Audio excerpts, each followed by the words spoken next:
ایک تو یہ بھی چیز ہے نا، آدمی کیا کہتا ہے، یار یہ تحفہ بہت دور سے لایا، کیا کہتا ہے، یہ تحفہ بہت دور سے لایا، تاج محل گیا تھا وہاں سے لایا، مدینہ شریف گیا تھا وہاں سے لایا، مکہ شریف گیا تھا وہاں سے لایا، دور سے لایا۔ جب ہم سنتے ہیں نا کہ دور سے تحفہ لایا ہے تو پھر وہ دور کی وجہ سے پھر اس کی اہمیت اور بڑھتی ہے۔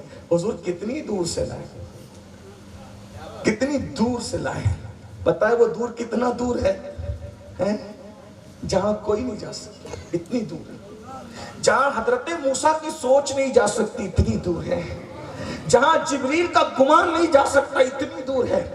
کوئی غور تو کرے نا، وہاں سے لائے جسے لامکاں کہتے ہیں۔ بے شک اس تحفے کی قدر کیا کی، تھوڑی دیر بیٹھ کر سوچو، وما قدر اللہ حق قدری، تم نے اپنے اللہ کی وہ قدر نہیں کی جیسا کہ قدر کرنے کا حق۔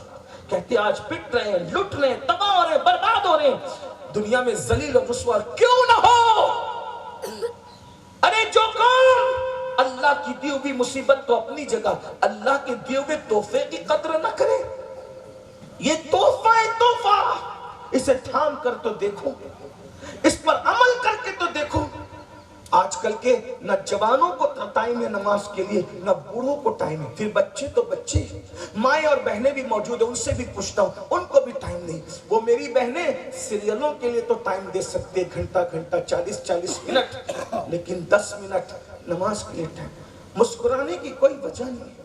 میں کوئی شعر نہیں پڑھ رہا ہوں، کوئی شاعری نہیں کر رہا ہوں، کوئی مشاعرہ نہیں کر رہا ہوں، لیکن اتنا ضرور دل کی گہرائیوں سے کہوں گا، آج جتنی چاہو چیٹنگیں کر لو، آج جتنے چاہو عیش کر لو، آج جتنے چاہو آرام کر لو، موت کی تلوار سروں پہ لٹک رہی ہے۔ ایک دن یہ دنیا سے کوچ کرنا ہے، محل تمہارے نہ رہ جائیں گے، مکان تمہارے نہ رہ جائیں گے، جس دولت پر گھمنڈ کر کے خدا کو بھول رہے ہو، دولت نہ رہ جائے گی۔ یہ خوبصورت چمڑیاں چہروں کی، ہاں یہ حسین و جمیل چہرے، یہ بھی ایک دن خاک میں سوئیں گے۔ بتاؤ کیا ٹائم نکالا اللہ کے لیے؟ سب کو ٹائم، رب کو ٹائم ہے، خدا کے لیے، خدا کے دیے ہوئے تحفے کی قدر۔ اسی لیے تو کہتا ہوں، اسی لیے کہتا ہوں، مسلمانوں کو مسلمان بننے کی ضرورت ہے۔ اور ایک بات، اس میرا عنوان نماز نہیں ہے، لیکن میری چونکہ میرے دل کے یہ جذبات ہیں، ایک بات کہہ کے آگے بڑھتا ہوں عنوان کی طرف۔ یاد رکھنا، اللہ کے رسول علیہ السلام نے ارشاد فرمایا، جس نے جان بوجھ کے نماز چھوڑ دی ہے، میں محمد اس سے بیزار ہوں، قیامت کے دن اس کے ساتھ میرا کوئی وعدہ نہیں ہے۔ آقا بیزار ہے، بس سنی بنتے ہو نا، بہت سنی۔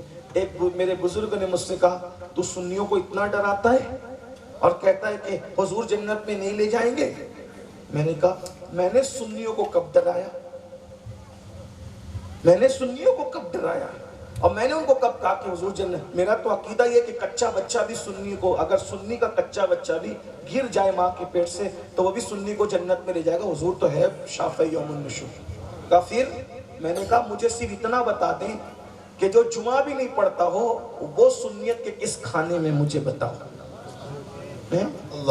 جو 3 دن تک غسل جنابت نہیں کرتا وہ کون سا سنی، آپ کو مجھے بتائیں۔